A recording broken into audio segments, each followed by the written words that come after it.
Hi, welcome to Dealership Marketing Strategies 101. My name is Justin, the Marketing Director at New England Dealership Marketing.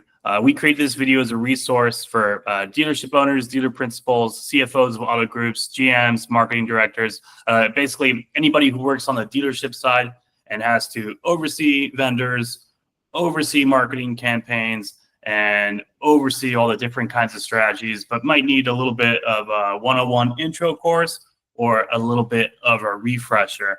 We're going to go over a lot of helpful stuff in this video that would help you determine how to allocate your budget in order for you to get the highest ROI and target the most high intent automotive shoppers.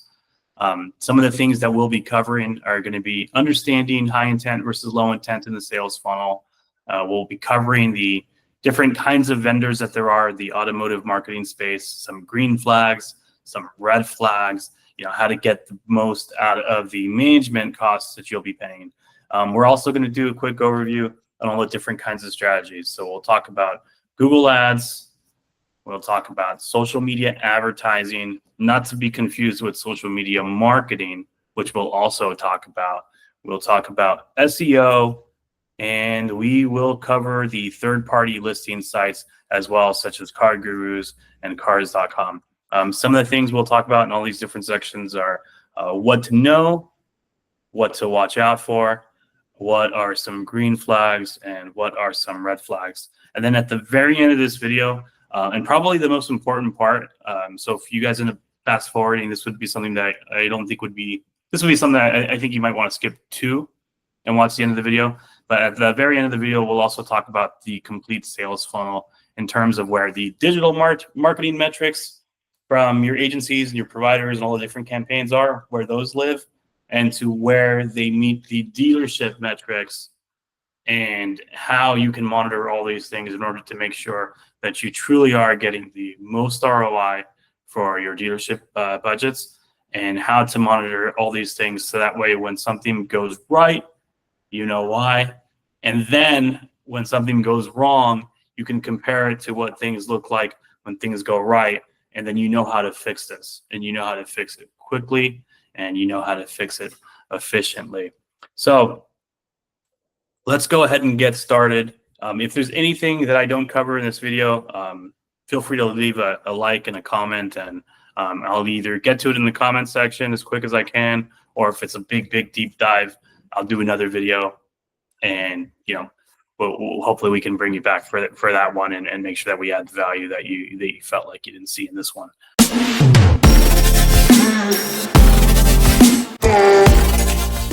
So to start with, we have to take all of these digital marketing strategies and put them in the context of the sales funnel, the sort of buying process for anyone that's going to buy from a dealership, right?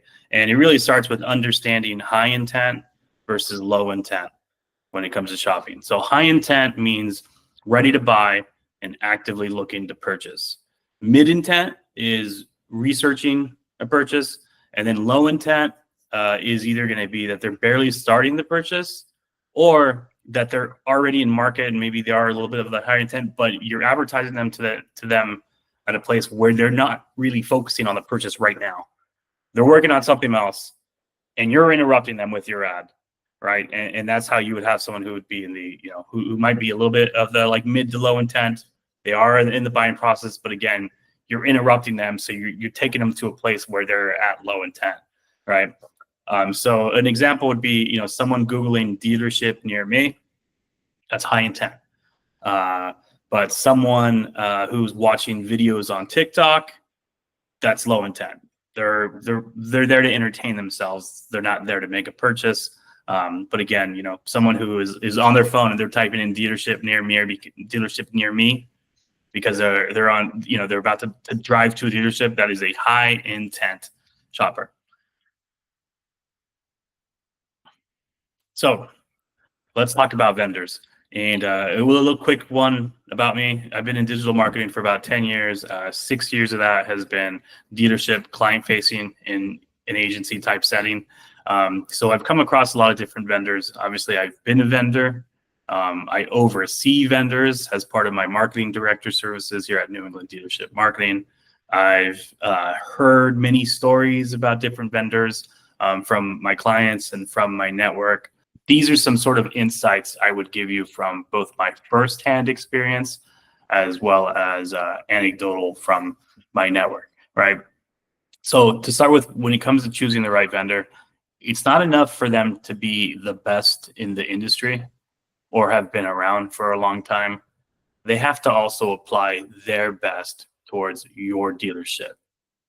So that means, they have the time to spend with you, and the specialists that they have working on your accounts are also the best, right? There's no point in having an agency that's been around for 10, 20 years if your account rep's only been around for 6 months and they never answer the phone, right? Which leads me into my next point. Some agency models only work for the agencies if the dealership never calls them and if they can leave that dealership on autopilot. In one of the recent case studies that we published, we sort of A/B tested 2 different Facebook ad vendors, and one of them didn't even participate in the A/B test. Even though the salesperson promised us a bunch of all these things, when they signed up, they basically ghosted us in the onboarding process. So we had to cancel them and go with the other provider because that's what was going on. And when I spoke to the retention director, he just told me, he just said that the way that they have set up their business, they're not in a capacity to do meetings with dealerships. It's not something that they offer anymore. He literally said to me, this is where I got the line, that our agency model only works if the dealerships don't call us. So some agencies out there just want you to be on autopilot. They want you to be on set it and forget it. And if you ask for anything more, they're okay with you canceling because it's just easier for them to sign a bunch of dealerships and only keep the ones that never ask them for any type of work, results, customer service. Some agencies offer lots of work, but it's ineffective towards growing your business. So for example, some social media content companies and some SEO content companies, they might create lots of content and there might be a feeling of action, but it has nothing to do with attracting the right kind of buyer for your dealership.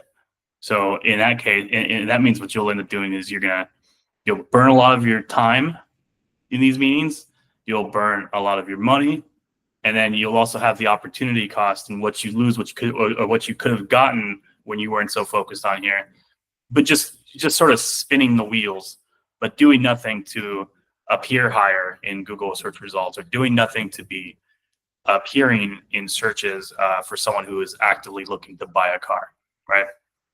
And then, of course, I've already mentioned the different kinds of customer service to expect. So that's something to keep in mind. And again,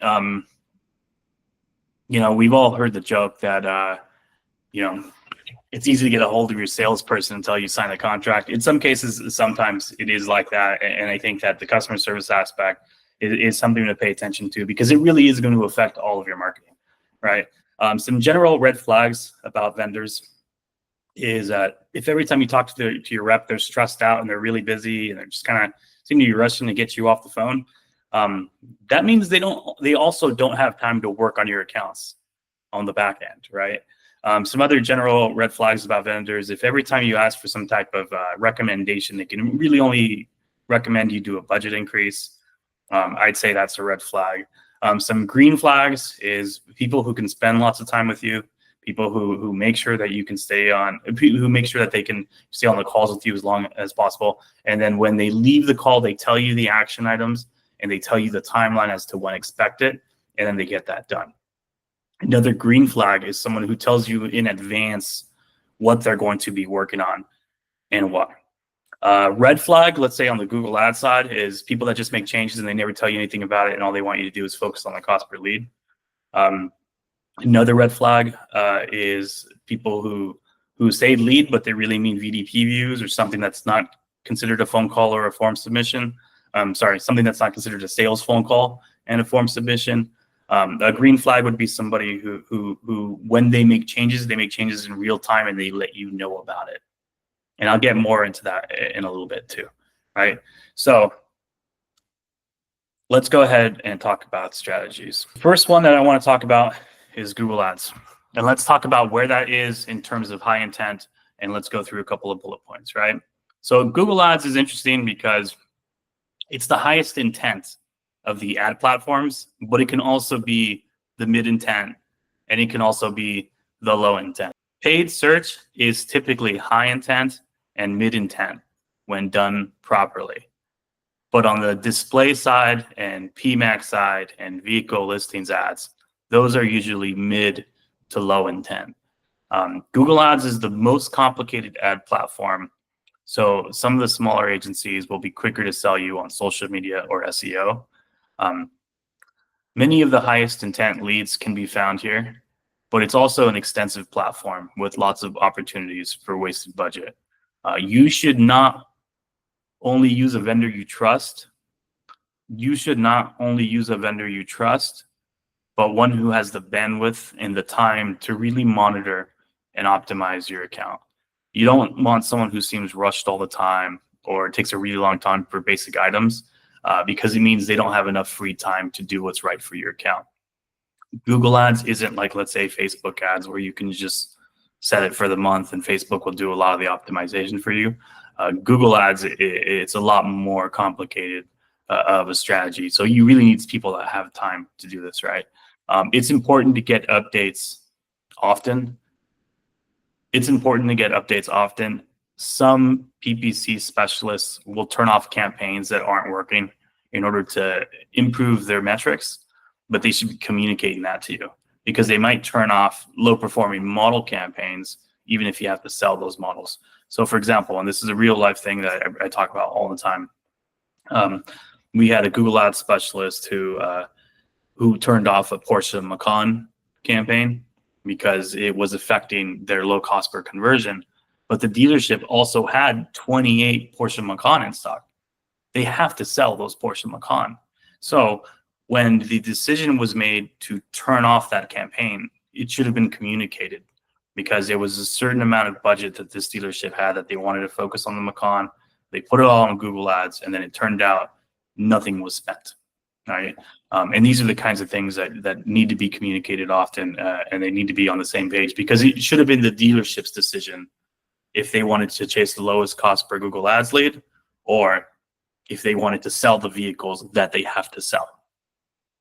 So what to watch out for when it comes to a Google Ads partner. Obviously, the wrong agency partner or specialist will really, I don't want to say tank you, but you're just better off finding the right agency partner and the right specialist.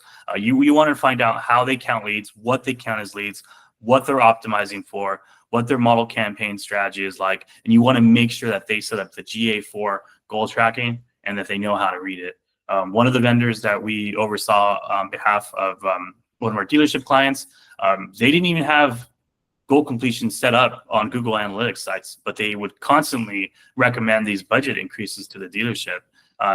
So what were they optimizing for? What were they optimizing for? Okay, now let's talk about social media advertising. So where this lands on the sales funnel is this is more your mid and your low intent.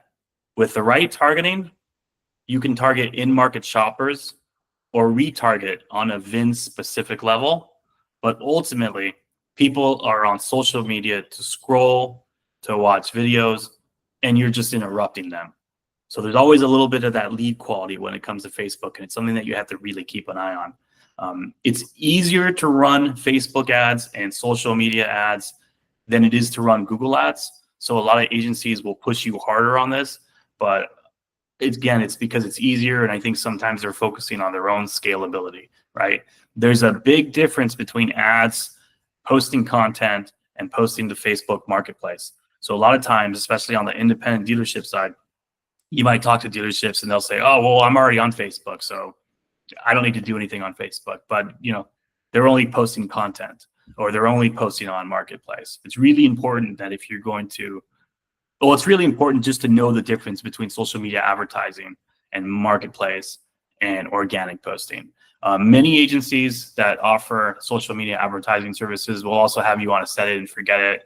They'll run a max 50-mile radius, regardless of which towns are the towns where you're going to be creating the most quality leads and connections and selling the most cars. And many agencies will also only run VIN-specific advertising, just because it's just so much easier for them. They won't want to run video ads. They won't want to run sales specials, even though video ads create a lot of engagement and they get a lot of direct attribution in terms of cars sold. And I know this because we run this for our clients. And even though the sales specials are really important on the new car side, they won't run it, and they'll show you that the digital metrics for the on-site digital metrics sometimes is a lot lower cost per click with the VIN specific. But again, these lease offers, these finance offers, all these things, these are things that need to be advertised. What to watch out for when it comes to social media advertising. Again, know the difference in agency models. Some agencies are low cost, but they don't hire strategists. One of the agencies that we worked with, our account rep didn't even have access to the account. So he can only recommend budget increases, right?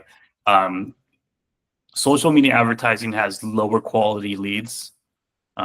And so you have to really watch out for the low quality leads, and you have to also make sure that you're measuring sort of the lead attribution. And that one thing that that social media advertising isn't as good anymore is actually telling you how many cars were sold, right?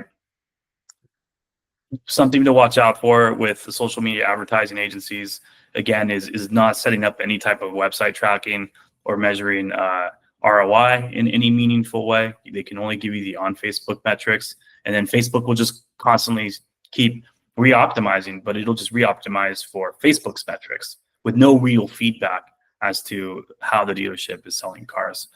Many of these agencies can only recommend budget increases on VIN-specific ads without strategy or dealership-specific messaging or content. And many of these agencies will recommend platforms just because it's trendy, not because they sell cars, right? Okay, now I want to talk about SEO. So SEO is another interesting one because done properly, you can get the really high intent. Done properly, you can get the mid intent. And then also done properly, but sometimes not so done properly, you get low intent. So it might just be easier for me to say that with SEO, you could target the whole funnel, right? The right strategy can appear all over the sales funnel. Dealerships want to appear as often, ranked as high as possible for high intent dealerships, as well as mid intent searches. Sometimes boosting your low intent searches may help with your overall site rank as well. So you'll need to also optimize for your target cities. So you optimize for keyword phrases, you optimize for search queries, and then you also optimize for your target cities as well. You're going to really want to work with a vendor that you can trust. There's a ton of SEO agencies out there, but part of why there's a ton of SEO agencies out there is because it's really easy for them to sign a dealer and then say, hey, it's going to take 6 months or a year to produce results. 6 months to a year goes by, and most dealerships forget to ever really call them back on it, or even look at the benchmarks or any of that stuff, right? And an agency could just say, hey, look, so much of your organic traffic is us. We're doing great, right? So again, with this too, just to mention this, is that it's not enough to hire the best in the industry, and it's not enough to hire an agency that has been around for a long time. They have to also be doing their best work for your dealership. I'm going to say that a ton of times. You should know in advance and be able to approve what they plan on working on, what phrases they're working on, and what cities they're targeting. You should never only find out after the fact what they're working on, because if that's the case, they probably have you on autopilot. You should know exactly how many pages per month and what other deliverables they owe you each month, and they should be able to update you as the month progresses. A good SEO strategy includes on-page optimization, GBP optimization, updating NAPs, which means that your name, address, phone number, and backlinks. So there's a whole mix to it. There's a whole mix to SEO, but those are the basic things that you would want to be looking out for. So some other things to watch out for. So there's obviously there's essentially agencies that don't do anything except collect a retainer. And then there's agencies that will create a lot of content, but there's no value. It's not part of the sales funnel. It's not important. You know, an example is a dealership doesn't need to be ranking for random blog material, and then not knowing what your agency is working on and why. I would say that's a big red flag. SEO, like I mentioned, it's the easiest service to run under the radar of general managers because everyone knows that they need SEO, but very few general managers know how to measure it or know what a good strategy should look like. Okay, so I've said a lot so far. What are your guys' questions so far? What have you guys found the most valuable? You know, if you guys are still here watching, I assume that means that you guys are seeing some value in this. So go ahead and hit a like and go ahead and leave a comment. And also, if you guys want to see more of this type of video, feel free to subscribe. We're putting out weekly content on our page, which means long form videos as well as shorts in the automotive industry. Okay, now let's move on to social media marketing. So social media marketing is low intent and no intent. So it's the low and it's the no. It's only important as a best practice, but it's not important as a lead generator. So posting on your dealership social media without boosting is really only when prospects are already considering your dealership and they're already vetting you. And then when you boost it, it's really just boosting it for people on Facebook to see it and hit like. But again, those likes don't translate to any type of customer loyalty, any type of purchase, any of that stuff. Salespeople posting on their own accounts is basically just referral business. Again, it's a good practice. They should be doing it, but it's basically just referral business because they're not targeting in-market shoppers. They're kind of similar to like what real estate agents do, which is they just work their SOI, their sphere of influence. They just keep posting on their social media. They keep creating these videos and hoping that when someone in their network is finally in market to make a purchase, that they'll think of their salesperson friend. It's a good practice for them, but it's not scalable for most dealerships, and it's not reliable enough for most dealerships. Auto posting on Marketplace is a bit unique. Facebook doesn't allow dealerships to do it. Many agencies no longer offer it, but there are a lot of auto posting tools out there.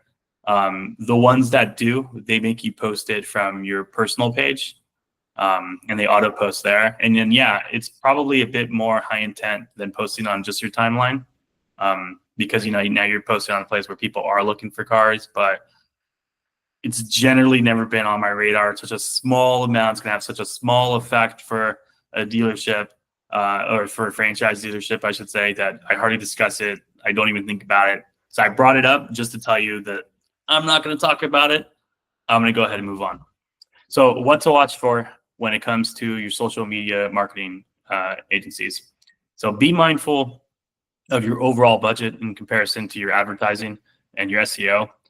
Remember, it's not a lead generator. It's more of a good practice. And if you're going to pay for a lot of these services, try and get more than just stock photos from your agency. You know, you don't really need to be paying $1,500 or something crazy if they're just going to be taking stock photos from the manufacturer anyways. And it's not going to be really bringing you leads. And in some cases, that's fine because that's just a drop in the hat as to your big overall budget, and you need to do it because of the manufacturer and all that stuff. But just be mindful of how much you're spending on this in comparison to the rest of your budget, because this part is not the lead generation, right? Okay, now let's talk about third-party listings. The intent level, I'd say it varies. I mean, most of the time, I don't have too much of a dog in the fight because the dealerships are spending such a small amount of their budget. But it's worth talking about. So I'll just say the lead quality is sporadic. Just make sure you have somebody at the dealership is paying attention to what your cost per car sold is on each of these platforms. And I would say that's the big one. And then just make sure that they're not, just make sure that they're not like on the $5,000 package here, but they're not spending enough on their own Google ads. What to know about these sites? I typically recommend that dealerships prioritize their budget towards their own Google ads instead of paying third-party providers. when you hire a third-party provider, it's your inventory that they're using. It's your budget. They're competing against your dealership in Google searches, and they're driving these shoppers to the third-party website, where now it's potentially a race to the bottom, right? So if you're spending your money there and you're not yet prioritizing your own Google ads or your own Google vehicle listing ads, then I typically always recommend to make sure that you correct that, because again, it's your budget, it's your cars, it's a search in your area. Send these shoppers to your website. And now there's a little bit more for customer loyalty because you're the touch point, not the third-party listing site. And now you can also retarget them on a VIN-specific level with your Facebook ads and all the other type of retargeting too. It's just so much better if you just do it that way, right? What to watch out for? Just don't overspend on any of the items that you don't need. Careful with racing to the bottom on your price. Some of these ones, they try to upsell you to a better package, but then at the same time, they tell you need to lower your prices to be more competitive. So, and obviously this is on the used car side, right? I should have specified that from the start. And then again, watch out for monitoring the lead quality. And then watch out for just sending too many shoppers to someone else's website while neglecting your own. Okay, and now we're just going to get to the final one. Let's just wrap it up from here, but this is probably the most important stuff. And again, if you guys have made it this far, make sure you like, subscribe, leave a comment. It really helps us grow the channel and continue to be a resource for dealerships, right? So the complete sales funnel is the digital marketing metrics, and then where that meets the dealership metrics, right? And so really what you would want to see is you see impressions, and impressions are just how many people see the ad, then clicks, and that's just how many people clicked on the ad. Click-through rate is the percentage of people that clicked from seeing it. And then there's the lead itself, right? And the lead might be Facebook form lead, or it might be a phone call, or it might be a form submission. And then so that's the digital marketing metrics. But then on the dealership metrics, what you should be focusing on is total leads, appointments set, appointments show, and then vehicles sold.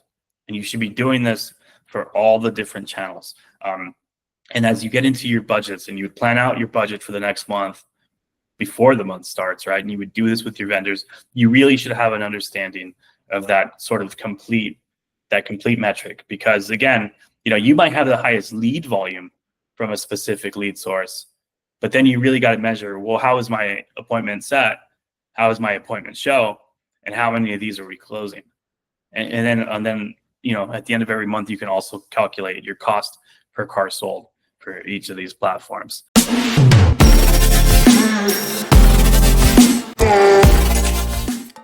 If you guys have any questions, leave a comment. If you want to reach me directly, my info is in the link section below.